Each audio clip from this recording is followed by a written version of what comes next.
আমরা যদি বলি যে একটা হিউম্যান সেল আবার আমি ভালো করে এই জায়গাটা রিপিট করে দিচ্ছি, একটা হিউম্যান সেল এর যদি 24 ঘন্টাতে সেল সাইকেল কমপ্লিট হয় তাহলে 24 আওয়ারটা কিভাবে ডিভাইড হয়ে আছে না, প্রথমে সেলটা শুরু থেকে G0 ফেজ থেকে যখন G1 ফেজ অবধি যাচ্ছে তখন তার 11 ঘন্টা সময় লাগছে, G1 ফেজ থেকে যখন S ফেজে যাচ্ছে তখন তার 8 ঘন্টা সময় লাগছে, S ফেজ থেকে যখন আবার G2 ফেজে যাচ্ছে তখন তার সময় লাগছে 4 ঘন্টা,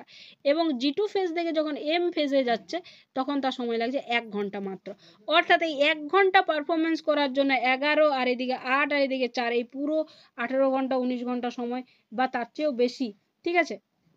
এই পুরো সময়টা কিন্তু লাগছে। মোটামুটি 23 ঘন্টা সময় এই পুরো ইন্টারফেজ করতে 23 ঘন্টা সময় লাগে, আর 1 ঘন্টা লাগে শুধু ডিভিশন ফেজ। এটা আমি শুধুমাত্র হিউম্যানের ক্ষেত্রে বলছি, বিভিন্ন অর্গানিজমের ক্ষেত্রে এটা কিন্তু বিভিন্ন হতে পারে, কিন্তু ম্যাক্সিমাম আমরা জানি যে 95% যে সময়টা সেটা ইন্টারফেজেই